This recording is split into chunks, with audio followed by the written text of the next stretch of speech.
2 முக்கியமான காரணங்களுக்காக நாம் சத்தியம் போட வேண்டிய கட்டாயத்தில் இருக்கிறோம். ஒண்ணு, நடந்த சம்பவத்தை உறுதிப்படுத்துவதற்காக சத்தியம் தேவைப்படுகிறது. 2வது, நாம் செய்ய போகிறதை மெய்யாகவே செய்ய போகிறோம் என்பதற்காக சத்தியம் போட வேண்டியதா இருக்கிறது. பிரமாணம் செய்ய வேண்டியதாக இருக்கிறது. நடந்த சம்பவங்களை நடந்ததாகவே உறுதிப்படுத்துவதற்கு சத்தியம் பண்ணுவதும், செய்ய போகிறதை நிச்சயமா நான் செய்வேன் என்று உறுதிப்படுத்துவதற்கு சத்தியம் பண்ணுவதும் சரியா தப்பா? நம்முடைய வேதாமத்தின் தேவன் வாக்குதத்தம் சொன்னாலும் சத்தியம் பண்ணாமல் வாக்குதத்தம் செய்கிறார். அவர் அதை நிறைவேற்றுவதிலே எந்த தடையும் இல்லை. அதனால அவர் வாக்கு பண்ணினது தப்பா போக எல்லளவு கூட வாய்ப்பே இல்லை. சத்தியத்தை பண்ண வேண்டாம், சத்தியத்துல சாபம் அடங்கியிருக்கும். எதற்காக நாம் சத்தியம் பண்ணக்கூடாது? குறைஞ்சது 5 டேஞ்சர் இருக்கு. அதனால தான் விசேஷமா இங்க கவுனிங்கன்னு சொல்லிட்டு யாக்கோபு இந்த இடத்துல சொல்லியிருக்கிறார். நீங்கள் நானும் சத்தியம்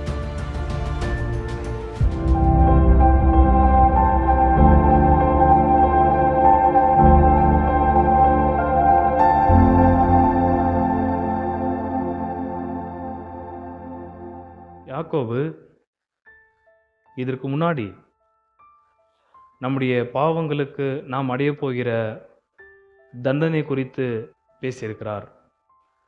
ஆனால் வசனம் 12 நாம் வரும் பொழுது யாக்கோபு இதற்கு முந்தி பேசின அல்லது இதற்கு முந்தி அவர் வெளிப்படுத்தின நம்முடைய கீழ்ப்படியாமின் பாவங்களுக்கு வருகிற தண்டனை பார்க்கிலும் வசனம் 12 நமக்கு நாம் செய்கிற குறிப்பிட்ட ஒரு பாவத்தினால வருகிற தண்டனை ரொம்ப அதிகமாக இருக்கிறது. ஆகையால் தான் வசனம் 12 இருக்கிற ஒரே ஒரு வசனத்தை மாத்திரம் இன்றைக்கு அதிக நேரத்தை எடுத்துக்கொள்ளாமல் நீங்கள் நானும் சேர்ந்து சம்பாஷித்து ஒருவருக்கு ஒரு புத்தி சொல்லுங்கள் என்று வேத வாக்கியம் சொல்லப்பட்டவனமாகவே நாம் இந்த சத்தியத்தை இன்றைக்கு தியானிக்க இருக்கிறோம். வசனம் 12 தொடர்த விசேஷமாய் என் சகோதரரே, வானத்தின் பேரிலாவது பூமியின் பேரிலாவது வேறெந்த ஆணையினாலாவது சத்தியம் பண்ணாதிருங்கள் என்று யாக்கோபு வசனம் 12 சொல்லியிருக்கிறார். ஆனால் அவர் ஆரம்பித்த விஷயம் ரொம்ப பயங்கரமான ஒரு விஷயம். விசேஷமாய், above all.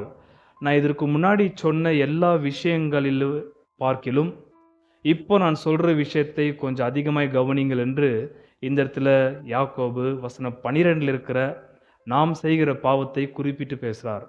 நான் இதற்கு முன்னாடி சொன்ன எல்லா பாவங்களை பார்க்கிலும் வசனம் 12 இருக்கிற பாவத்தை எந்த காரணத்தை கொண்டு நீங்கள் செய்ய வேண்டாம்.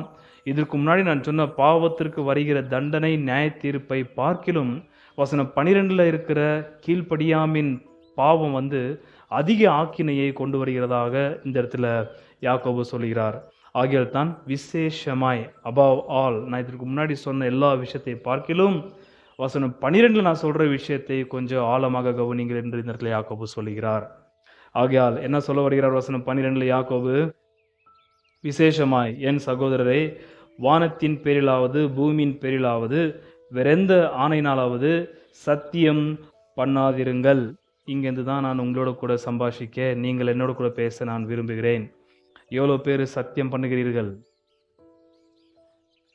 சரி செய்யறதுக்காக சத்தியம் உள்ள வேத வாக்கியம் நம்மை பேச சொல்லுகிறது. இந்த இடத்துல விசேஷமாய் நான் இதற்கு முன்னாடி சொன்ன ஒட்டுமொத்த சத்தியமுள்ள வெளிப்பாட்டில் அடங்கியிருக்கிற பாவமான காரியங்களை நீங்கள் நடப்பிப்பது ஆக்கினை கொண்டு வருவது உறுதிதான்.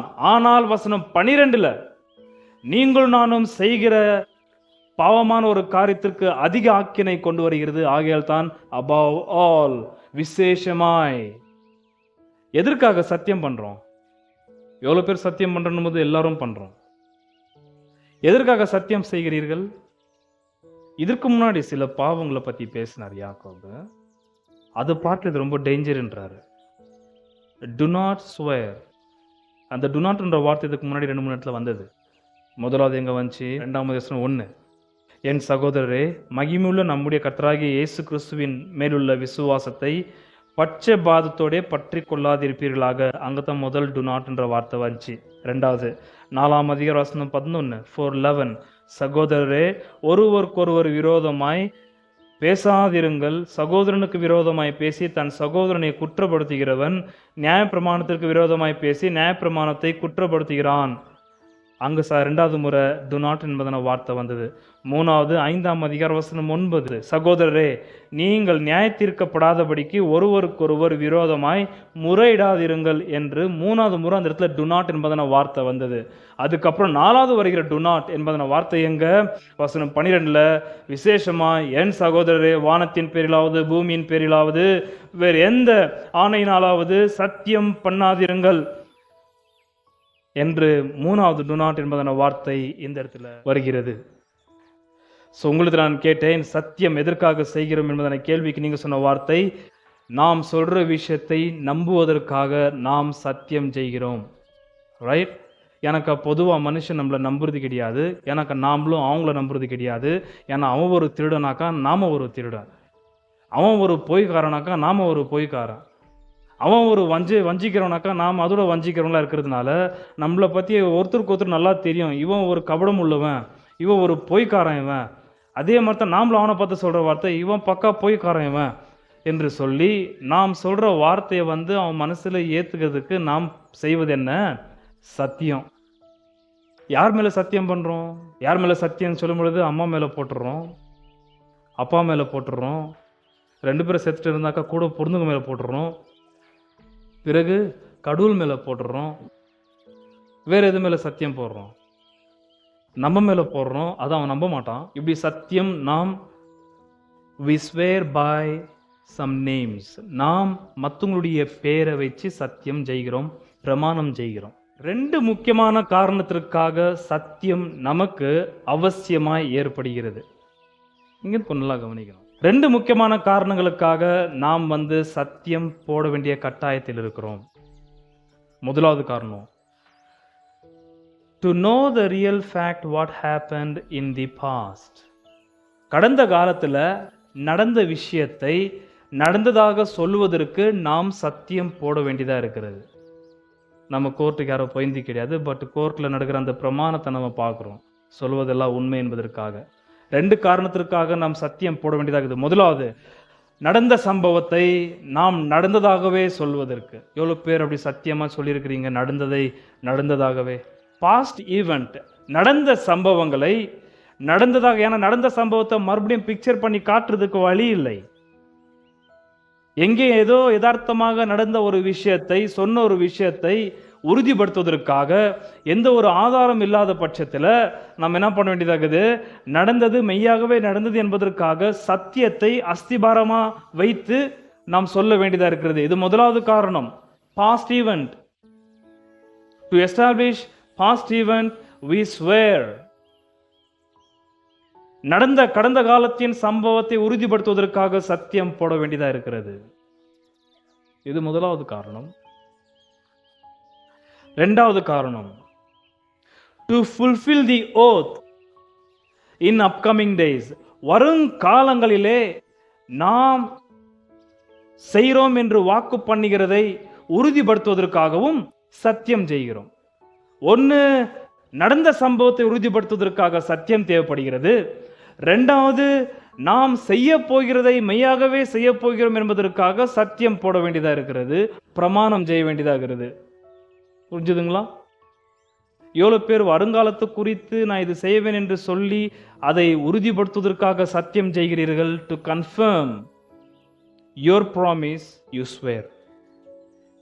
நீங்கள் செய்வேன் என்று சொல்வதை உறுதிப்படுத்துவதற்காக சத்தியம் போட வேண்டியதாக இருக்கிறது. இந்த ஃபியூச்சருக்கும் இந்த பாஸ்டுக்கும் தான் நமக்கு சத்தியம் அவசியமாய் படுகிறது. இது 2த்தையும் பண்ணாத என்று வசனம் 12ல் யாக்கோபு சொல்லுகிறார். நடந்த சம்பவத்தை உறுதிப்படுத்துவதற்கு நம்ம நாவல சத்தியம் வருகிறது. 2வது, நாம் செய்ய போகிறதை உறுதிப்படுத்துவதற்காக நாம் சத்தியம் போடுகிறோம். இது நீங்க செய்ய போகிறதை சத்தியத்தை உறுதியாக சொல்லி யாராவது வாக்கு பண்ணிருக்கிறீங்களா? என்ன சொல்லிக்குது வசனம் 12ல்? விசேஷமா என் சகோதரரே, வானத்தின் பேரிலாவது பூமியின் பேரிலாவது வேற எந்த ஆணையினாலாவது சத்தியம் பண்ணாதிருங்கள், நீங்கள் ஆக்கினைக்குள்ளாக தீர்க்கப்படாதபடிக்கு. என்ன வார்த்தை? உள்ளதை. அப்ப என்ன சொல்லி, நான் கல்யாண நேரத்தில் 2 பேரை நிப்பாட்டும் போது உள்ளதை இல்லதை, அது போதும் தானே? நேசிக்கிறியா? நேசிக்கிறேன். நீ நேசிக்கிறியா? நேசிக்கிறேன். கல்யாணம் பண்ணிடலாமா? பண்ணிடு.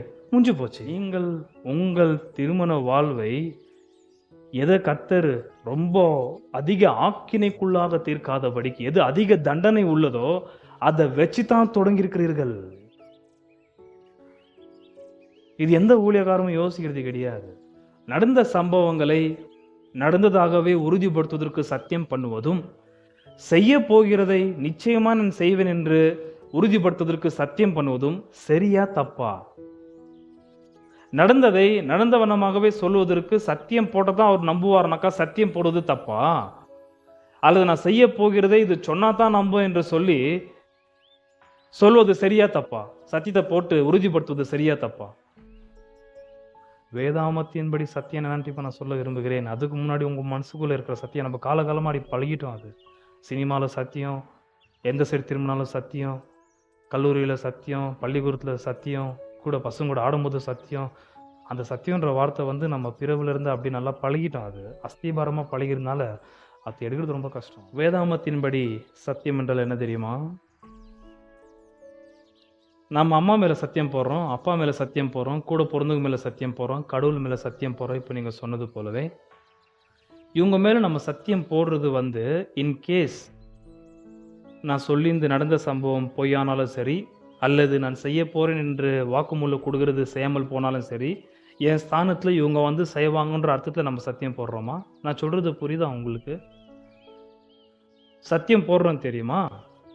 எதற்காக இவங்க பேர் மேல சத்தியம் போட்டுனுக்குறோம்? இன்கேஸ் என்னால செய்ய முடியலனா, இல்ல ஒருவேளை நான் சொல்லிந்து பொய் ஆயிடுச்சுன்னா என் ஸ்தானத்துல இவங்க வந்து அதெல்லாம் சரி பண்ணி கொடுப்பாங்கன்னு சொல்லிட்டு தான் நம்ம கடவுள் மேல அப்பா அம்மா மேல சத்தியம் போடுறோமா?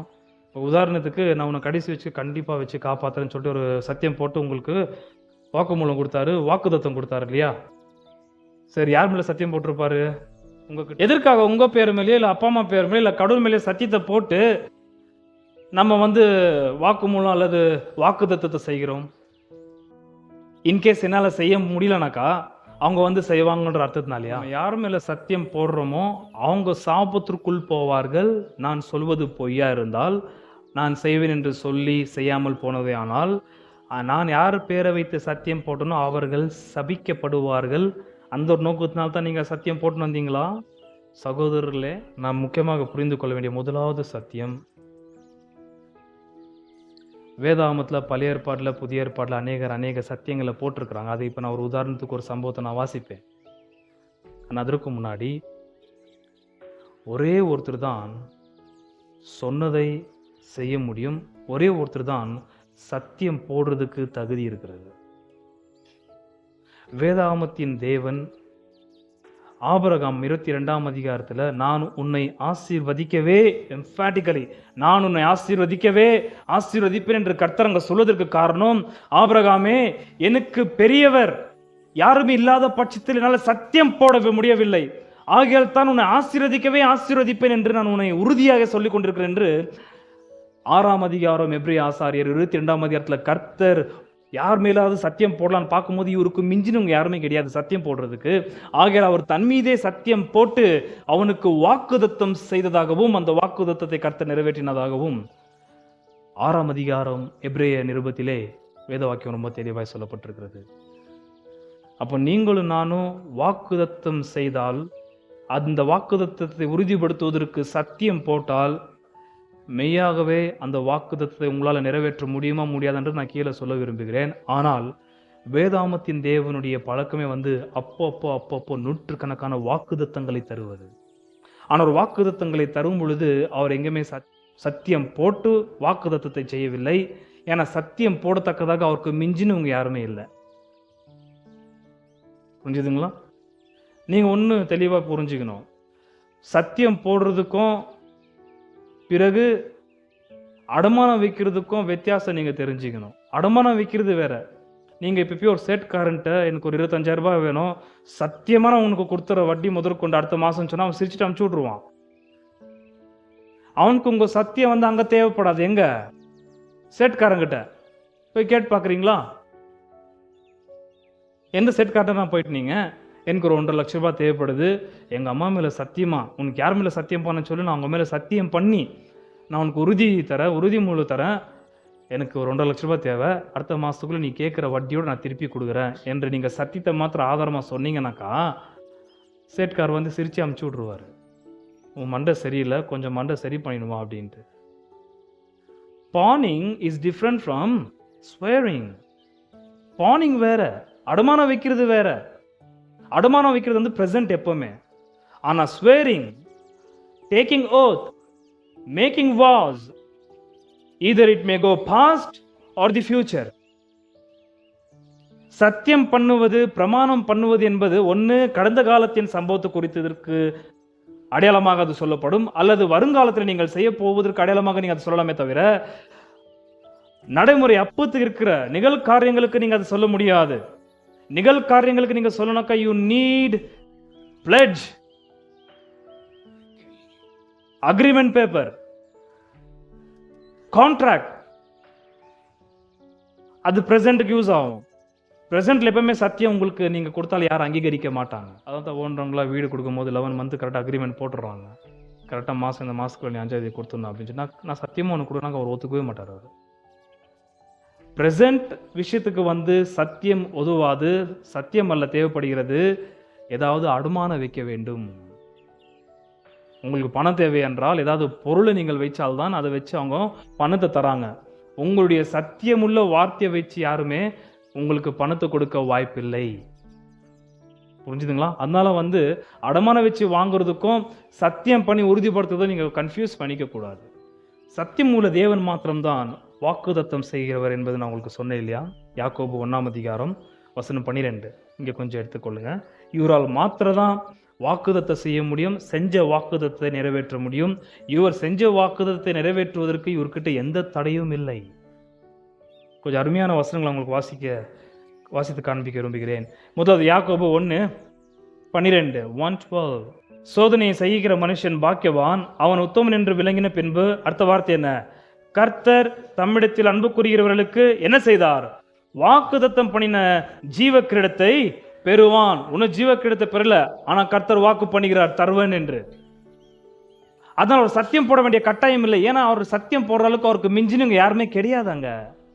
அவருக்கு மிஞ்சின பரிசுத்தம் உள்ள ஆட்கள் யாரும் கிடையாது. அவருக்கு மிஞ்சின பரிசுத்த ஸ்தலம் ஒண்ணுமே கிடையாது. அவருக்கு மிஞ்சினவங்க யாருமே இல்லாத பட்சத்தில் கர்த்தர் யாரை வைத்தும் சத்தியம் போட வேண்டியதில்லை. 2ஆம் அதிகார வசனம் 5-5 என் பிரியமான சகோதரரை கேளுங்கள், தேவன் இவ்வுலகத்தின் தரித்திரரை விசுவாசத்தில் ஐஸ்வர்யவான்களாகவும் தம்மிடத்தில் அன்பு கூறுகிறவர்களுக்கு என்ன வார்த்தை? தாம் வாக்குத்தத்தம் பண்ணின ராஜ்யத்தை சுதந்திரிக்கிறவர்களாகவும் தெரிந்து கொள்ளவில்லையா? அப்போ வேதாமத்தின் தேவன் ஒருத்தர் தான் வாக்கு பண்ணுகிறார், சத்தியம் பண்ணாமல். சத்தியம் பண்ணாலும் அதற்கு அவருக்கு மிஞ்சினவர்கள் யாருமே இல்லாத பட்சத்தில் அவர் சத்தியம் பண்ண வேண்டிய கட்டாயம் இல்லை. சத்தியம் பண்றதுக்கு வாய்ப்பு இல்லை நம்முடைய கர்த்தரிடத்தில். ஆகையால் தான் நம்முடைய வேதாமத்தின் தேவன் வந்து வாக்குத்தத்தம் சொன்னாலும் சத்தியம் பண்ணாமல் வாக்குத்தத்தம் செய்கிறார். அவர் அதை நிறைவேற்றுவதிலே எந்த தடையும் இல்லை. அதனால் அவர் வாக்கு பண்ணினது தப்பா போக எல்லளவு கூட வாய்ப்பே இல்லை. எல்லளவு கூட வாய்ப்பில்லை அவர் வாக்கு பண்ணினது தப்பா போவதற்கு. ஆல்ரைட், ஒரு சின்ன உதாரணம் நான் உங்களுக்கு சொல்ல விரும்புகிறேன். இந்த சத்தியம் பண்ற விஷயத்துல பழைய ஏற்பாட்டில் ரொம்ப இடத்துல நீங்க பார்க்கலாம், அங்க எல்லா இடத்துலையும் ரொம்ப ஃபெயில் ஆயிருக்குது நீங்க பார்க்கலாம். பழைய இடத்துக்கெல்லாம் நான் இப்போ இந்த சத்தியம் எதை குறிக்கிறது என்பதற்கான அர்த்தத்தை சொல்வதற்கு அந்த சம்பவத்துக்கு நான் கொண்டு போக விருப்பம் இல்லை. புதிய ஏற்பாட்டில் ஒரு சம்பவத்தை, அதில் முக்கியமாக யாக்கோபு இருந்த காலகட்டத்தில் நடந்த ஒரு சம்பவத்தை நான் உங்களுக்கு நினைவுபடுத்த விரும்புகிறேன்.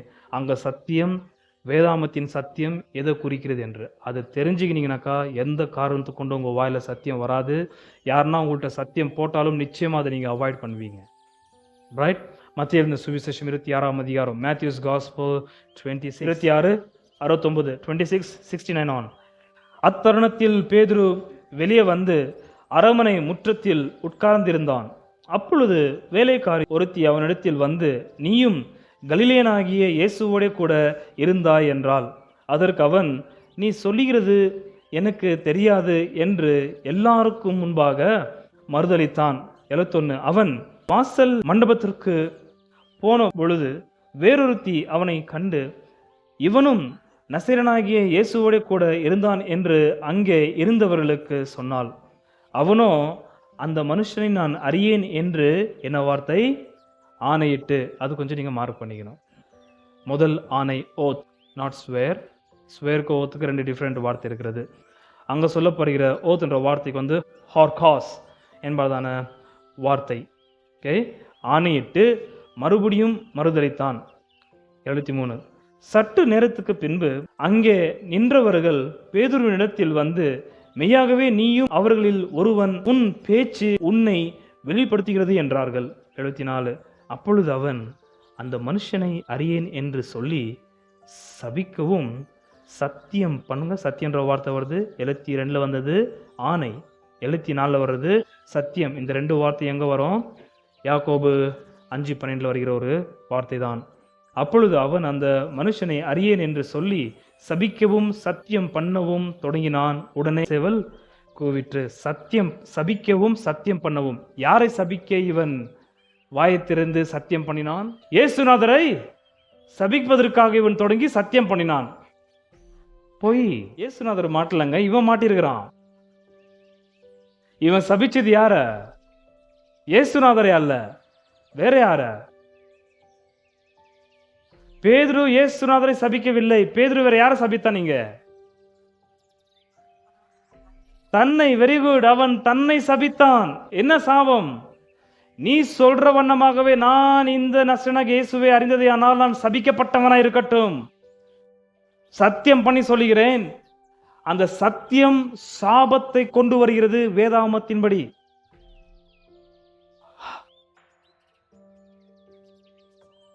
காட்டி கொடுக்கப்பட்ட ராத்திரியில் அவர் பஸ்கா பண்டிகையை அனுசரிக்கும் பொழுது ஆண்டவரை இயேசுநாதர், உங்களில் ஒருவன் என்னை காட்டி கொடுப்பான் என்று சொல்லும் பொழுது எல்லாரும் நானா நானா என்று கேட்பார்கள்.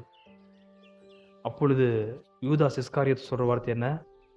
நானா ஆண்டவரே என்று கேட்கும் பொழுது இயேசுநாதர் சொன்ன வார்த்தை, நீயே சொன்னாய், நீயே சத்தியம் பண்ணி சொல்லி கொண்டிருக்கிறாய், அந்த சாபத்திற்கு நீயே உள்படிவாய். அப்படி அவன் பண்ண அந்த இடத்துல அவன் பண்ண ஒரு பொய்யான சத்தியம் பிரமாணம் அவனை கொல்லத்தக்கதாக கொண்டு போனது. பேதுரு இன்னும் மோசமான கட்டத்துல யூதாசு கர்த்தருடைய சீஷர்கள் முன்னாடி அவன் இயேசுநாதர்கிட்ட பிரமாணம் பண்ணி சொன்னா, நான் உண்மை காட்டி கொடுக்கவில்லை என்று. இந்த இடத்துல கர்த்தருடைய சத்துருக்கள் கிட்ட வந்து பேதுரு, அந்த மனுஷன் நீ சொல்ற வண்ணமாகவே நான் அறிந்ததே ஆனால், தெரிந்ததே ஆனால், அந்த நசரேயனாகிய இயேசுடைய சீஷன் இருப்பது உண்மையானால் சத்தியம் பண்ணி சொல்லுகிறேன், அப்படி உண்மை கிடையாது, அப்படி உண்மையா இருந்தால் நான் சபிக்கப்பட்டவனா இருக்கட்டும் என்று அவன் அந்த வார்த்தையை சொல்லுகிறான். பா, நான் போய் யூதாஸ் இஸ்காரியோத்தோட மோசமா செத்து இருக்கணும் பேதுரு. ஆனா பேதுரு சாவுல. காரணம் என்ன? என்ன காரணம்? ஒரே ஒரு காரணத்தினால தான் இவன் உயிர் பிழைத்தான். இல்ல யூதாஸ் இஸ்காரியோத்து ரொம்ப மோசமா தூக்கு மாட்டி செத்த சம்பவம் நம்மளுக்கு தெளிவாக சொல்லப்படுகிறது. குடல்லாம் விலைக்கு கீழே கொட்டிச்சான். நான் இங்க வந்து சாப்பிட்டுருக்கேன் அந்த குடலை. அதோட ரொம்ப மோசமா செத்து இருக்கணும் பேதுரு. ஆனா சாவுல காரணம் என்ன தெரியுமா? இயேசுநாதர் சொன்ன வார்த்தை, உனக்காக நான் வேண்டிக் கொண்டேன், அதுதான் காரணம். நீ சொஸ்தமான பிறகு, மனஸ்தாபப்பட்டு மனம் திரும்ப பிறகு, நான் வேண்டியதுனால உனக்கு மனஸ்தாபத்தின் ஈவு, மனம் திரும்புதல் ஈவு அருளப்படும். அந்த ஒரு ஈவு கிஃப்ட் வந்து மனஸ்தாபப்படுறது, மனம் திரும்புறது பரலோகத்தில் நம்ம கொடுக்குற ஈவுங்க. அது நம்மளுக்கு தானா நான் ஏதோ மனஸ்தாபப்பட்டு நான் மன திரும்ப என்று பெருமையா பேசுறதுக்கு அதுல ஒன்றும் கிடையாது. நம்மை அழுது கண்ணீர் வரவழைக்கிறது மகிமையின் ஆவியானவர். இயேசுநாதர் வேண்டிக் கொண்டார், பேதுருக்காக தப்பிச்சான். எல்லாம் இஸ்காரியோத்தோட மோசமா செத்து இருக்கணும். சாபத்திற்கு அர்த்தம் புரியுதா? அதனால தான் சீரியஸா எடுத்துக்கோங்கன்றாரு கர்த்தர். அதை மற்ற பாவங்களை பார்க்கல நீங்க சத்தியம் பண்றது பண்ணாதீங்கன்றாரு. ஏன் சத்தியத்தை பண்ண வேண்டாம்? சத்தியத்துல சாபம் அடங்கியிருக்கும். நீங்களே உங்களை கொண்டு போய் சாபத்திற்குள்ள சேர்த்து கொள்ளாதீங்க. அதான் கீழே முடியுது. கோபம் ஆக்கினுக்குள் படாதபடிக்கு, உள்ளத்துல நீங்க பிரவேசிக்காதபடிக்கு, கோபாக்கினுக்குள்ளாக நீங்கள் போகாதபடிக்கு சத்தியம் பண்ணுவதை நிறுத்துங்கள். விசேஷமாய் நான் சொல்லுகிறேன் சகோதரர் என்று யாக்கோபு அந்த இடத்துல வார்ன் செய்கிறார். 5:12 விசேஷமாய் என் சகோதரரே, வானத்தின் பேரிலாவது பூமியின் பேரிலாவது வேறெந்த ஆணையினாலாவது சத்தியம் பண்ணாதிருங்கள், நீங்கள் ஆக்கினைக்குள்ளாக தீர்க்கப்படாதபடிக்கு உள்ளதை உள்ளதென்றும் இல்லதை இல்லதென்றும் சொல்லக்கூடாது. அதனால தான் இந்த பாசிட்டிவ்ன்ற வார்த்தை எனக்கு பிடிக்காது. நீ பாசிட்டிவா எடுத்துக்கோ. எதை பாசிட்டிவா எடுத்துக்க சொல்ற? எல்லாத்தையும் நீ பாசிட்டிவா எடுக்க. கர்த்தர் பாசிட்டிவா எடுக்க மாட்டாரு. நான் பேசுற கெட்ட வார்த்தையை கர்த்தர் பாசிட்டிவா எடுத்துக்குவாரா? நான் பேசுற பொய்யை கர்த்தர் பாசிட்டிவா எடுத்துக்குவாரா? ஏன் நீ அது நெகட்டிவா எடுத்துக்கிற? நீ பாசிட்டிவா எடுத்துக்கோ. எது? அவன் பேசின கெட்ட வார்த்தையை நான் பாசிட்டிவா எடுத்துக்கணுமா? எல்லாத்தையும் பாசிட்டிவா நீ எடுத்துக்கணும் அப்படின்னு ஒருத்தர் டீச் பண்ணிருக்கிறாங்க. உங்களுக்குள்ள அந்த ஒரு பாசிட்டிவ் எனர்ஜி ரொம்ப வரணும். என்ன எனர்ஜி? அது எங்க இருக்குது? யார் சொல்லி? இது எங்க தெரியுமா வந்திருந்து? இது மத போதகர்கள் வந்திருந்துங்க. அது எனர்ஜி, பாசிட்டிவ் எனர்ஜி. அத வந்து கிறிஸ்தவ மார்க்கத்துல நுழைஞ்சிருக்கு. சத்தியனா சத்தியம், பொய்னா பொய். அங்கனா சொல்லப்பட்டிருக்குது. உள்ளது உள்ளது, இல்லதான் இல்லன்னு. பாசிட்டிவா எடுத்துக்கோ. பேசுற கெட்ட வார்த்தைலாம் பாசிட்டிவ். வேத வாக்கியம் பாசிட்டிவ் நெகட்டிவ் சொல்ல. உள்ளதை உள்ளபடி, இல்லதை இல்லபடி. அது கீழே வர நான். அதற்கு முன்னாடி எதற்காக நாம் சத்தியம் பண்ணக்கூடாது? குறைஞ்சது 5 டேஞ்சர் இருக்குது. அதான் தான் விசேஷமா இங்க கவனிங்கன்னு சொல்லிட்டு யாக்கோபு இந்த இடத்துல சொல்லியிருக்கிறார். நீங்கள் நானும் சத்தியம் பண்ணி எது ஒன்றும் நடந்ததை நடந்ததாக சொல்லக்கூடாது. சத்தியம் பண்ணி நான் இதை செய்வேன் என்று வாக்குமூலத்திற்காக சத்தியத்தை ஆதாரமாக சொல்லவும் கூடாது. முதலாவது டேஞ்சர் என்ன தெரியுமா? 5 இருக்குது. நான் அது யாக்கோபுலேருந்து உங்களுக்கு காண்பிக்க விரும்புகிறேன். The first danger is death. 1ஆம் அதிகாரம் யாக்கோபு 1:15. பின்பு இச்சையானது கர்ப்பம் தரித்து பாவத்தை பிறப்பிக்கும். பாவம் பூரணமாகும்போது என்ன ஆகுது? மரணத்தை பிறப்பிக்கும். நீங்களும் நானும் எப்போ வேணும் என்றாலும் சாகிறபடியால் நம்மால் என்ன பண்ண முடியாது? சத்தியம் போட்டு இது செய்வேன் என்று சொல்ல முடியாது. நான் உனக்கு நாளைக்கே சத்தியமா நான் இதை செய்கிறேன் என்று சொல்லிட்டு நைட்டோட நைட்டா நம்ம செத்து போயிட்டா, அதனால தான் சத்தியத்தை ஆட் பண்ணாத. ஏன்? மரணம் நீ பண்ண சத்தியத்தை நிறைவேற்ற விடாது.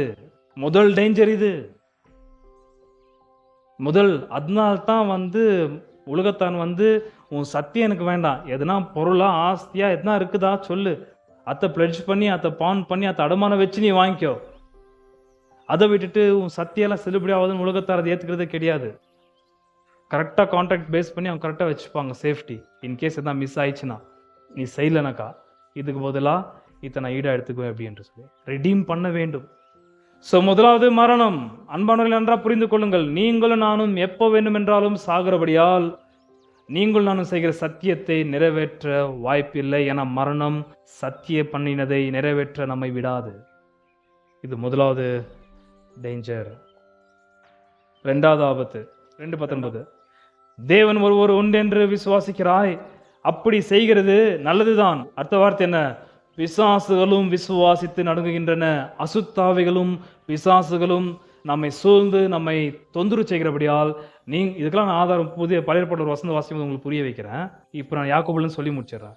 பிசாசுகளும் அசுத்தாவிகளும் நம்மை வாக்கு பண்ணின காரியத்தை நிறைவேற்றி உண்மையா இருக்க விடவே விடாது. இது 2வது ஆபத்தான ஒரு விஷயம். நீங்கள் சத்தியம் பண்ணி ஏதாவது செய்வேன் என்று சொன்னதே ஆனால் பிசாசும் அந்தகார சேனையும் அதை நிறைவேற்ற விடாது. ஆகையால் தான் நீங்கள் கடைசி வரைக்கும் உங்கள் துணையாளர்கள் இருப்பேன் என்று நீங்கள் சத்தியம் பண்ணுவது அசுத்தாவிகளும் பிசாசுகளும் விட வாய்ப்பில்லை. 2வது மரணம் அதை நிறைவேற்ற முடியாது. நீங்கள் என்ன வாக்கு பண்ணுறீங்களோ மரணம் அதை விடாது. நீங்கள் என்ன வாக்கு பண்ணுறீங்களோ அதை நிறைவேற்றுவதற்கு அசுத்தாவிகளும் பிசாசுகளும் பிசாசுடைய சேனையும் விட வாய்ப்பில்லை. 3வது 5ஆம் வசனம், நீதிமானை நீங்கள் ஆக்கினைக்குள்ளாக தீர்த்து என்ன வார்த்தை? கொலை செய்தீர்கள். இப்பிரபஞ்சத்தின் பொல்லாத ஆட்கள் நம்மை விட மாட்டார்கள். புரிஞ்சுதா? முதலாவது மரணம், நமக்குள்ள இருக்கிற மரணம் நம்மை விடாது. 2வது இப்பிரபஞ்சத்தின் பொல்லாத ஆட்கள் நம்மை சத்தியம் பண்ணினதை நிறைவேற்ற விட மாட்டார்கள். 3வது பிசாசும் அந்தகார சேனையும் நாம் பிரமாணம் பண்ணினதை சத்தியத்தோடு நீங்க பண்ண வாக்குத்தத்தத்தை நிறைவேற்ற விடாது. 4வது அது 5ஆம் அதிகாரம் வசனம் 8. நீங்களும் நீடிய பொறுமையோடு இருந்து உங்கள் இருதயங்களை ஸ்திரப்படுத்துங்கள். அடுத்த வார்த்தை என்ன? கர்த்தரின் வருகை சமீபமாக இருக்கிறது. நான் நாளைக்கு அல்லது அடுத்த மாசம் நான் உனக்கு இவ்வளவு லட்சம் கொடுக்குறேன் என்று நீங்கள் யாருக்காவது சத்தியம் பண்ணி பிரமாணம் பண்ணினால் அதற்கு முந்தி இயேசுநாதர் வந்துட்டால் நீங்கள் பண்ண சத்தியத்தை நிறைவேற்ற வாய்ப்பில்லை. இயேசுநாதருடைய 2வது வருகை, இப்பிரபஞ்சத்தின் பொல்லாத ஆட்கள், அசுத்தாவிகளுடைய மண்டலம், நமக்குள் இருக்கிற மரணம். 4 காரியங்கள் நீங்க பண்ண சத்தியத்தை நிறைவேற்ற விடாது. பசங்க உங்கள்ட்ட வந்து, அப்பா நீங்க கடைசி வரைக்கும் நீங்க சொல்றது நான் கேட்கிறேன்னு பசங்க சொல்லும். முடியாது, நம்பாதீங்க. உங்க புருஷன் உங்கள்ட்ட கொடுக்குற வாக்குத்தத்தத்தை நிறைவேற்ற முடியாது சத்தியம் பண்ணினால். ஆனா எப்படி பண்ணா நிறைவேறுன்றது நான் கடைசியில சொல்றேன். அங்கதான் இருக்கிறது ரொம்ப இனிமையான ஒரு சத்தியம். உங்க மனைவி உங்கள்ட்ட வந்து நான் உங்களுக்கு உண்மைத்துவமா இருப்பேன் கடைசி வரைக்கும் சொன்னால், சத்தியம் போட்டு சொன்னால் அங்கீகரிக்க வேண்டாம், முடியாது. ஆனா கொடுத்த சத்தியத்தை நிறைவேற்றாத பொடிக்கு போட்டு அமுக்குற பயங்கரமான வல்லமை உள்ள இடத்தை நம்ம வசிக்கிறோம் பூமியில. மரணம், பிசாசுடைய சேனை, இப்பிரபஞ்சத்தின் பயங்கரமான பொல்லாத ஆட்கள் அதிகாரம் கையில் வச்சுட்டு இருக்கிறாங்க. பிறகு இயேசுவின் வருகை ரொம்ப சமீபமா இருக்குது. யோசிச்சு பாருங்க, நீங்க யாருன்னா 5 லட்சம் கொடுக்குறோன்னு சொல்லிட்டு அப்படியே தாண்டினா வந்துட்டு, இதோ அடுத்த மாசம் நான் உங்களுக்கு கொடுத்துருன்றதுக்குள்ள இயேசுநாதர் வந்துட்டாருனாக்கா அந்த கடனாளி என்ன பண்ணுவான்? இல்ல இயேசுநாதர் நம்மளை பார்த்து என்ன சொல்லுவாரு? அங்க அதிக கோபாக்கினுக்குள் போகாதபடிக்கின்ற வார்த்தைக்கு அர்த்தம் இருக்குது கீழே. கர்த்தரை அறியாதவன் உலகத்தான் வந்து ஒரு 5 லட்சம் ரூபாய் நம்மளுக்கு கொடுத்துட்டு நான் உனக்கு கொடுக்குறேன்னு சொல்லிட்டு வாக்கு பண்ண பிறகு இயேசுநாதர் வந்துட்டாருன்னு வையன். வந்த உடனே அவன் இயேசுநாதர் அவனை சிக்ஷிக்கும் பொழுது, அவனை நரகத்திற்கு அனுப்பும் பொழுது அவன் என்ன சொல்லுவான்?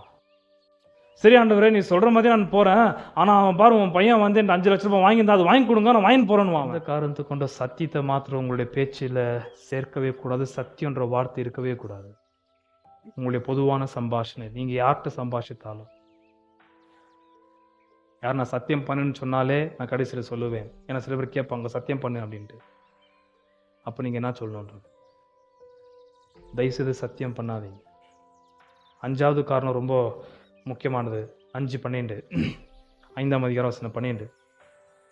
விசேஷமா என் சகோதரரே, வானத்தின் பேரிலாவது பூமியின் பேரிலாவது வேற எந்த ஆணையினாலாவது சத்தியம் பண்ணாதிருங்கள். எதற்காக அங்க சொல்லியிருக்கிறார் அப்படி யாக்கோபு? வானத்தின் பேரிலாவது பூமியின் பேரிலாவது வேற எந்த யார் பேரிலாவது நீங்கள் ஆணையிட்டு சத்தியம் பண்ணாதீங்க சொல்லப்பட்டுக்குது. என்ன அர்த்தம் அதுக்கு? எதற்காக வானத்தின் பேரிலாவது பூமியின் பேரிலாவது அல்லது பூமியில வசிக்கிற யார் பேராவது நீங்க எடுத்து சத்தியம் பண்ணாதீங்கன்னு சொல்லப்பட்டுக்குது? என்ன அர்த்தம்? வானத்தை வந்து நீங்க அடமானம் வைக்க முடியாது, சொல்ல முடியாது. சொன்னாலும் சொல்லிடுவீங்க. நீங்க வானம் எந்துதான் தெரியுமா? அதை வச்சே தான் கூடு அப்படின்னு. பூமியை நம்பது கிடையாது. ஏன்னா இது நான் இயேசு உபதேசத்துக்கு ஈஸியா போயிடலாம். அங்க போயிட்டேனாக்கா ரொம்ப டீப்பா போயிடும் எனக்கு. இயேசுநாதர் எடுத்த வசனம் 5ஆம் அதிகாரம் மத்திய சுவிசேஷம் 37 வருதுன்னு நினைக்கிறேன். அங்கே போனீங்கன்னாக்கா உபாகமும் நேரடியாக போகிறது. லேவியராகமும் உபாகம் 23, லேவியராகம் 19 அது ரொம்ப அழகாக கனெக்ட் ஆகும். ஆனால் இப்போ அது மத்தேயுடைய கான்செப்ட். நான் மத்தேயுக்கிட்ட போக விரும்பவில்லை. எனக்கு யாக்கோபுடைய பார்வை தான் ரொம்ப முக்கியம். வானமும் பூமியும் பூமியில் இருக்கிற எது ஒன்று நாம் சுதந்திரித்து இயேசுநாதர்கிட்ட போனீங்கன்னாக்கா உன் தலைமையில நீ சத்தியம் பண்ணாதன்றார். ஏன்? உன்னுடைய கூந்தலை ஞாபகத்தை சொல்லியிருந்தவர் வெள்ளையாக்கவும் முடியாது, வெள்ளையாக்கணும் கூதுல முடியவே முடியாதான். என்ன meaning? You did not own anything, not your self. நீ ஒன்னையும் சம்பாதிக்கல, உனக்கு நீ கூட சொந்தம் இல்லைன்றார் கர்த்தர். அதனால சத்தியம் ஏன் போடுற? இது 5வது காரணம். நம்மக்கிட்ட ஒண்ணுமே இல்லை சத்தியம் போடுறதுக்கு. ஆனால் நம்மள கர்த்தர்ட்ட அப்படி கிடையாது. அதான் அடுத்த உதாரணம் சொல்லி முடிக்க விரும்புகிறேன். நம்மக்கிட்ட முதல் ஒன்றுமே இல்லை சத்தியம் போடுறதுக்கு. 2வது போட்ட சத்தியத்தை நிறைவேற்ற முடியாத காரணம் இயேசுனரோட வருகை சமீபமாக இருக்கிறது. 3வது இப்பிரபஞ்சத்தின் பொல்லாத ஆட்கள் நாம் பண்ண சத்தியத்தை நிறைவேற்ற விட மாட்டார்கள். 3வது அசுத்தாவிகளும் அவனுடைய சேனை. 4வது நமக்குள்ள இருக்கிற மரணம். நம்ம எப்போ நம்மளால குன்றி போயிடலாம். சரி என்று சொல்லதை நம்மளால் செய்ய முடியாத அளவுக்கு சரீரம் செத்து போயிடலாம், வியாதி வந்து தாக்கலாம். அதனால தான் சத்தியம் பண்ணி வாக்குத்தத்தம் கொடுக்கவே கூடாது. ஆகையால் தான் இதுக்கு முன்னாடி யாக்கோபு ஒரு வார்த்தை சொன்னார், ஞாபகம் இருக்குதா? 4ஆம் அதிகாரம் சாப்டர் 4 வசனம் 15, 4:15 சொன்ன வார்த்தை என்ன? 15 வாசிப்பு. நாளைக்கு நடப்பது உனக்கு தெரியாதே, உங்கள் ஜீவன் எப்படிப்பட்டது? கொஞ்ச காலம் தோன்றி பின்பு தோன்றாமற் போகிற புகையை போல் இருக்கிறது. ஆகையால் என்ன வார்த்தை? ஆண்டவருக்கு சித்தமானால் சத்தியம் பண்ணாத, மாறாக ஆண்டவருக்கு சித்தமானால். அடுத்த வார்த்தை நாங்களும். இது சொன்னா புரியுதே இல்லை. உயிரோடு இருந்தால் சத்தியம் இடத்துல என்ன போடணுன்றது யாக்கோபு இங்க தெளிவாய் பேசியிருக்கிறார். உன் கண்ணுக்கு தெரியாத ஒரு அணு போதும் உங்க உடம்புல இருக்கிற ஒட்டுமொத்த மாலிகுல்ஸ் சாவடிக்கிறதுக்கு குச்சி மருதி ஆயிடுவாரு. கண்ணுக்கு தெரியாத பூச்சி ஒன்று கொண்டுரும் தெரியுமா? அதனால நான் சொல்ல வேண்டியது, கர்த்தரோட சித்தம் இருந்தால் நானும் உயிரோட இருந்தா ட்ரை பண்றேன். ஒரு அழகான வார்த்தை அது. ஆமென். இவ்வளோ பிரச்சனையை வச்சுக்க நீங்கள் நானும் சத்தியம் போடுறது ரொம்ப பெரிய முட்டாள்தனம். If you don't settle your swear, somebody will settle it. Don't die unsettling your swear. சத்தியம் பண்ணிட்டு நிறைவேற்றாமல் செத்து போகாதீர்கள். யாரத்தை நிறைவேற்றுறது? காத்தோட போயிடுச்சா? அதான் தான் வாயை அடுக்கிறதுக்கு இவ்வளோ நாளாக பாடுபட்டு சத்தியத்தை போதிச்சுனே இருக்கிறவங்க. சத்தியம் பண்ணிட்டு நீங்கள் பாட்டு செத்துட்டீங்க, சரீரம் குன்றி போயிடுச்சு, அன்கான்ஷியஸ் ஆகிட்டீங்க, எவ்வளோ பிரச்சனைங்க வருது. பண்ண சத்தியம்னா யாரத்தை நிறைவேற்றுறது? யாரோ அப்போதுக்கு உங்க ஆறுதல் நான் சொன்னேன். அப்படியா? நீ அப்படி சொல்லிடலாம். நியாயாதிபதி சும்மா விட மாட்டார். யார் வாசற்படியில் இருக்கிறது? 5 அதிகாரத்தில் நியாயாதிபதி. நீங்க உங்க மனைவிக்கு கொடுத்த வாக்கு மூலம், நீங்க உங்க கணவருக்கு கொடுத்த வாக்கு மூலம் சத்தியம் பண்ணி நீங்க எடுத்த பிரமாணத்தெல்லாம் கர்த்தர் கேட்டிருக்கிறார். அதை விளையாட்டை எடுத்துக்காதீங்க. உன்னை தவிர நான் வேறு யாரும் பார்க்க மாட்டேன் என்று நீங்கள் வாக்கு பண்ணினதானால் கர்த்தர் அதை சீரியஸாக கேட்டிருக்கிறார்.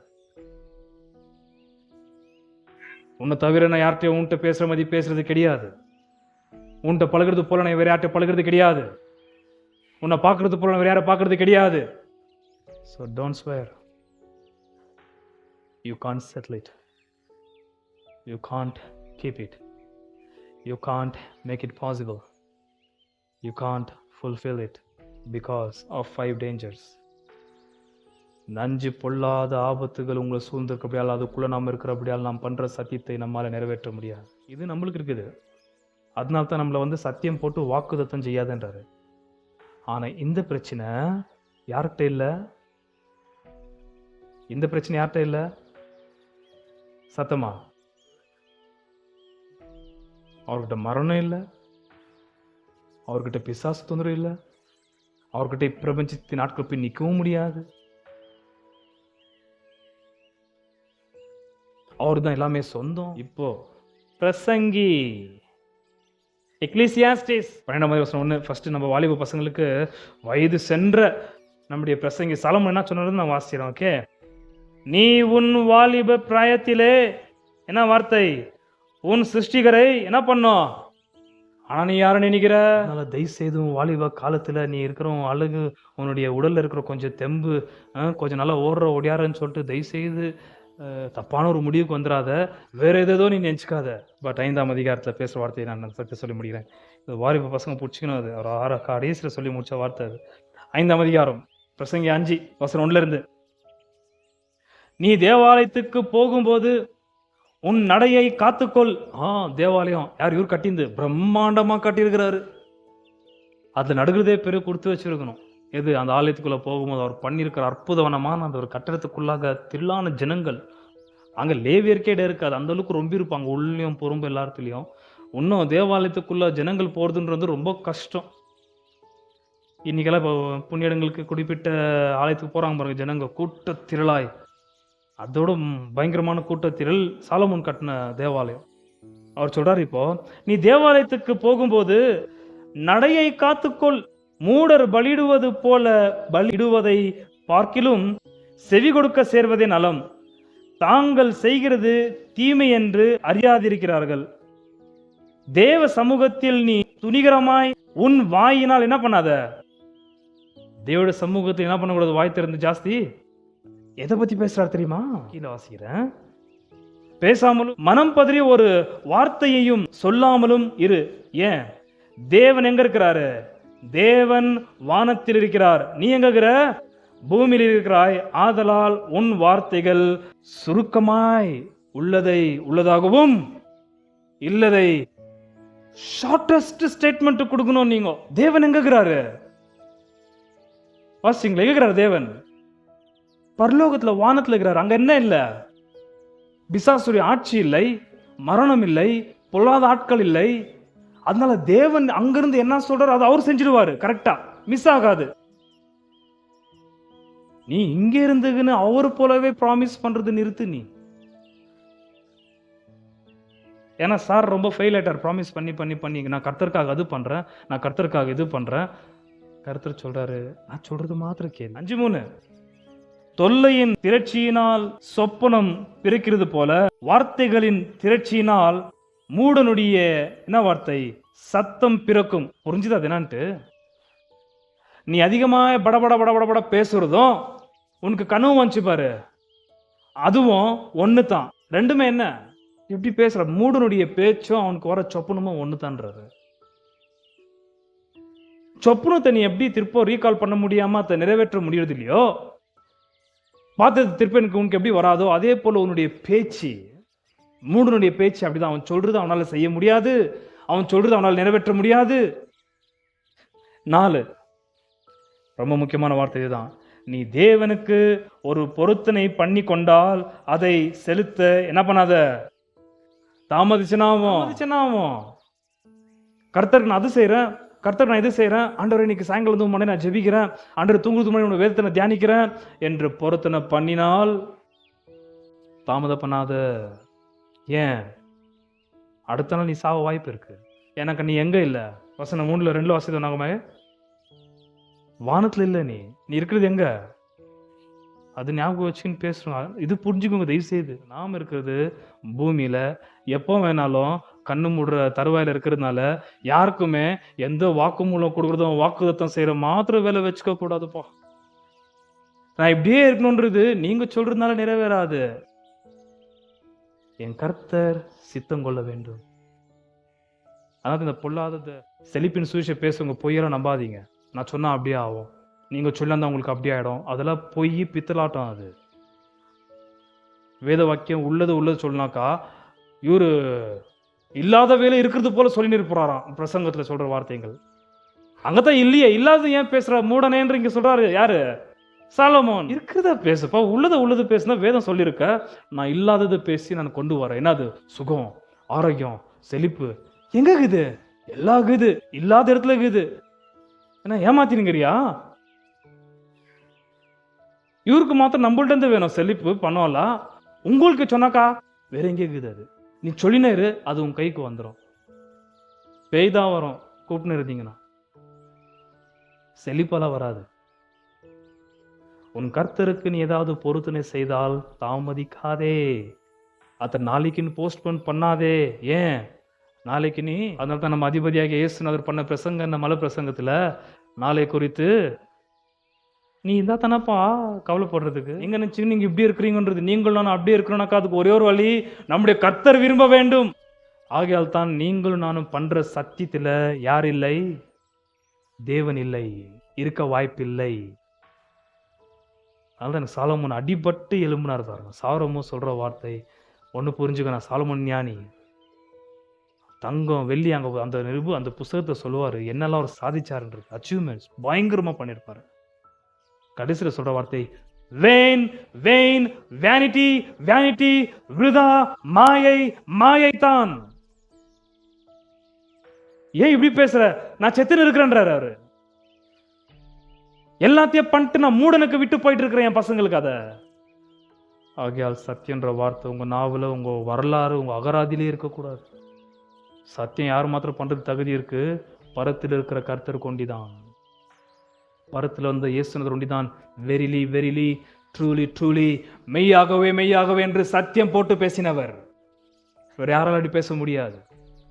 மற்ற எல்லா அப்போஸ்தலர்களும் பழைய ஏற்பாடு தீர்க்கதரிசிகளும் கர்த்தர் சொல்லுகிறார், பொய் உரையாத தேவன் அப்படிதான் சொல்லுவாங்க. ஆனா இப்ப இருக்கிற செழிப்பின் ஊழியக்காரர்கள் நான் உங்களுக்கு சொல்லுகிறேன், இவர் பெரிய ஆள், இவரு நீ சொல்றது கேட்கறதுக்காக நான் வரவில்லை, பொய் உரையாத தேவன் சொல்வதை கேட்கும்படியாக வந்திருக்கிறேன். ஆகிய ஊழியக்காரன் சொல்வது கர்த்தர் சொல்லுகிறதாவது. நாள் வாசி முடிகிறேன். நீ தேவனுக்கு ஒரு பொருத்தனை பண்ணி கொண்டால் அதை செலுத்த தாமதியாதே. அவர் மூடரில் என்ன பண்றது கிடையாது, பிரியப்படி. அப்ப யார் சத்தியம் பண்றது? முட்டாளன், ஃபூலிஷ். கூப்பிடலையா? 2ஆம் அதிகாரத்துல யாக்கோபு நிருபத்துல, முட்டாளனே மூடனே, கிரியை செய்யாத விசுவாசம் என்ன? செத்த விசுவாசம். கர்த்தர் மூடரில் பிரிய. சும்மா குழந்தைங்க தான் அந்த ஜிப்ரிஷ் லாங்குவேஜ் பேசும். பார்த்துருக்கீங்களா குழந்தைங்க? குவா குவா ரொம்ப என்ஜாய் பண்ணலாம். நீங்க அப்படி குழந்தைங்கிட்ட பேசலாம். They are innocent. ஆனா வளர்ந்த பிறகும் நீ சும்மா குவா குவா குவான்னு பேசியிருந்தாக்க ஜனங்கள் ஓடிடுவாங்க. ஸ்டாப். ரொம்ப ஷார்ட் ஆகணும் ஸ்டேட்மெண்ட்டு. எது பத்தி நான் பேசணும்னா, ஏதாச்சும் ஒரு நிலவரத்தை பத்தி பேசினாக்கா ஷார்ட்டா இருக்கிறது எனக்கு இவ்வளோதான் தெரியும், இதுக்கு மிஞ்சி எனக்கு தெரியாது. நீ நேர்ந்து கொண்டதை செய். 5 நீ நேர்ந்து கொண்டதை செய்யாம போவதை பார்க்கிலும் என்ன வார்த்தை? நேர்ந்து கொள்ளாது இருப்பதே நலம். அது பொருத்தனைய பண்ற உனக்கு தான் அதான் சொல்றாரு சாலமோன். முடிஞ்சா சொல்லு, முடியலையா அத. உண்மையிலே தைரியசாலி, உண்மையிலே வல்லமை உள்ளவளா எப்பவுமே தன்னுடைய பலவீனத்தை ஒத்துக்கொள்ளுவான். எனக்கு மோசே கிட்ட பிடிச்ச விஷயமே அதுதான். மோசையை பத்தி ஸ்தேஃபான் 7ஆம் அதிகாரத்தில் சொல்வதற்கும் மோசே தன்னை பத்தி யாத்திராகமம் 4ஆம் அதிகாரத்தில் பேசுவதற்கும் ரொம்ப வித்தியாசம் இருக்கு. நான் ஒரு திக்குவாயன், கர்த்தர்கிட்ட அவன் சொன்னது. ஆனா ஸ்தேஃபான் மோசையை பத்தி சொன்ன வார்த்தை வாயில் அதிகாரம் உள்ளவன். அவர் திக்குவாயினா, இப்போதான் நான் செட்டில் ஆகிட்டுக்கிறேன், எனக்கு 2 பசங்க இருக்கிறாங்க, என் மனைவி இருக்கிறாங்க, நாங்கள் சமாதானமாக சமூலமாக நான் வாழ்க்கை நடத்தின்னு இருக்கிறேன். வேண்டாம், அந்த ஜனங்க எனக்கு வேணவே வேணாம். நான் ராஜாவாக இருந்துட்டு பார்த்துட்டேன். அதில் இப்போ உம்முடைய ஊழியக்காரனா நான் கையில் கோலை வச்சுன்னு போனேன்னா என்னால் ஆகாத விஷயம் இது. அவர் ஒத்துக்கிறார். அவர் வேணாண்டவர், எனக்கு வேணவே வேணாம். ஏன்னா ஃபேத்ஃபுல் பர்சன் அவர். பார்த்தீங்களா, அப்போதான் கர்த்தர் அவனுக்கு ஒரு அதிகாரத்தை கொடுத்துன்னு போயினுங்கிறார். இந்த கடைசி பாயிண்ட்டு, இதை நீங்கள் ஞாபகத்தை வைத்து கொண்டு நீங்கள் கர்த்தர் சமூகத்திட்டு தாராளமாக போகலாம். 5:12 விசேஷமாய் என் சகோதரரே, வானத்தின் பேரிலாவது பூமியின் பேரிலாவது வேறெந்த ஆணையினாலாவது என்ன பண்ணாதீங்க. புரியுதுங்களா? எவ்வளோ பேர் இதுக்கப்புறம் சத்தியம் பண்ணுறது கிடையாது, வாயில வரவே கூடாது, எந்த காரணத்துக்கும் கூடாது. உங்ககிட்ட யாராவது சத்தியமாக சொன்னாலும் நீங்கள் சொல்கிற வார்த்தை, நான் அது கேட்கல, எனக்கும் சத்தியம் வேண்டாம், நான் கேட்டது உண்மை. ஓகே. விசேஷமாய் என் சகோதரரை, வானத்தின் பேரிலாவது பூமியின் பேரிலாவது வேற எந்த ஆணையினாலாவது சத்தியம் பண்ணாதிருங்கள். அடுத்த வார்த்தை என்ன? நீங்கள் ஆக்கினைக்குள்ளாக தீர்க்கப்படாதபடிக்கு உள்ளதை உள்ளதென்றும் இல்லதை இல்லதென்றும் சொல்ல கடவீர்கள். ஆல்ரைட். நீங்க மற்றவங்கள்ட்ட இருந்து சத்தியம் எதிர்பார்க்கவும் கூடாது, நீங்கள் சத்தியம் போடவும் கூடாது. தயவுசெய்து மனதில் வைத்துக் கொள்ளுங்கள். அது கடந்த காலத்தின் தகவல் நீங்கள் கேட்கிறதா இருந்தாலும் நீங்க கேட்க வேண்டியது உண்மையை மாத்திரம் என்று சொல்லுங்க. சொல்லும் போது ஞாபகத்தை வச்சுக்கோங்க, நீங்க சொல்றது கர்த்தர் கேட்டுட்டு இருக்காரு. எனக்கு நீங்க சத்தியம் பண்றது வேண்டாம், உண்மையை சொல்லுங்க. என்னுடைய விஷயம் நீங்க உண்மையை சொல்லனாலும் பொய் சொல்லக்கூடாது. 2வது, எனக்கு சத்தியம் வேண்டாம், இருக்கிறது இருக்கிற வண்ணமாகவே சொல்லுங்கள். ஆனா சொல்லும் பொழுது நீங்க சொல்வதை கர்த்தர் காது கொடுத்து கேட்கிறாருன்னு தெரிஞ்சுக்க நீங்க பேச ஆரம்பிங்க. அப்படி நீங்க பேச, நீங்க உங்க வீட்டில் பேசணும், அப்படிதான் பேசணும். பசங்க சொன்னா பசங்க சத்தியம்னு சொன்னாலே ஒரு விரல்ல அவங்க உதிரில் தட்டணும், பேசக்கூடாது, சத்தியம் சொல்லக்கூடாது. அது கற்றுக் கொடுக்கணும், பெற்றுணும். இயேசு நாமத்தை அப்பப்போ எடுக்கக்கூடாது, எனக்கு உண்மையை சொல்லணும். சொல்லும் போது ஆண்டவர் பார்க்குறாருன்னு தெரிஞ்சுன்னு சொல்லுன்னு சொன்னாலே போதும். 2வது, நீங்கள் சத்தியம் போடத்தக்கதாக யாராவது கேட்டால் சத்தியம் பண்ணி சொல்லு என்று சொன்னால் நீங்க சொல்ல வேண்டிய விஷயம் என்ன? சத்தியம் பண்ணி சொல்லு என்று சொல்லத்தக்கதாக நான் உங்ககிட்ட பொய் பேசினில்ல. நான் பொய் பேசுறேன்னா சத்தியம் பண்றதுக்கு? நான் உண்மையே சொல்றேன். நம்பலனா பிரச்சனை உன்ட்ட இருக்குது. நான் சொல்றது உண்மையா பொய்யான்னு சொல்லிட்டு நீ அலசி பார்த்துக்கோ, நீ ஆராய்ந்து பார்த்துக்கோ. சாட்சிக்காரனாக்கா என் கூட இருக்கலாம் யாருன்னா கேட்கறதா கேட்டுக்கோ, அது உன் வேலை, அது என் வேலை கிடையாது. ஆனால் என்ன, நீ சத்தியம் பண்ண என்று சொல்றதுனால நான் பொய் பேசுறேன்னு நீ நிரூபிக்கிற. உன்னிடத்திலே நான் பொய் பேச வேண்டிய கட்டாயம் இல்லை, காரணம் நான் என் கர்த்தருக்கு பயப்படுகிறவன். ஹல்லேலூயா. அதுதான் பாயிண்ட். அங்க சின்ன வயசுல இருந்து பெரிய வயசு வரைக்கும் நம்ம பண்ற சத்தியம் எல்லாமே பொய்யில போய் முடிச்சு சத்தியத்தை செட்டில் பண்ணாம நாம் நம்முடைய வாழ்க்கையை அப்படி முடித்துக் கொள்கிறோம். ஆனால் நம்முடைய வாழ்க்கை சத்தியத்தை நிறைவேற்றாமல் முடித்தால் மறுபடியும் எழுப்புறாரு ஒருத்தர், மறுபடியும் எழுப்புறாரு. செத்து போனாலும் எழுப்புறாரு. எழுப்பி என்ன பண்றாரு தெரியுமா உங்களுக்கு? விசுவாசிகளே, இயேசுனார் வருவாரு, நம்மளால எழும்ப பண்ணுவாரு, நமக்கு மகிமையுள்ள சரீரம் கொடுக்கப்படும். அதுக்கப்புறம் அங்கத்தான் நிறுத்திடுவாங்க. அதுக்கப்புறம் Lord has some unsettled business with us. Our master has some unsettled business.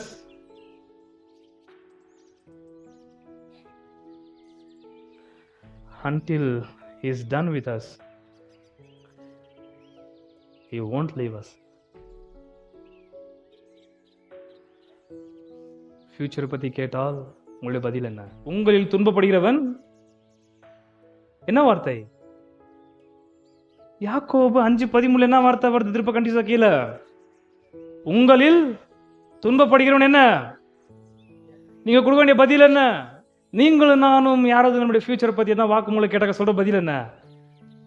Prayer பண்ணிக்கங்க. நெக்ஸ்ட் வீக் பாஸ்டை பத்தி கேட்டாக்கா, ஐ டோன்ட் லை, நான் போய் பேசுவேன் கிடையாது, சத்தியம் பண்ணுவதற்காக.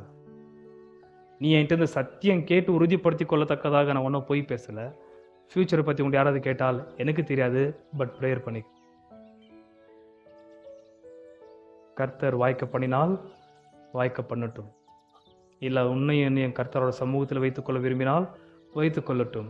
எதுவாக இருந்தாலும் என்ன, ப்ரேயர் பண்ணு. ஹல்லேலூயா.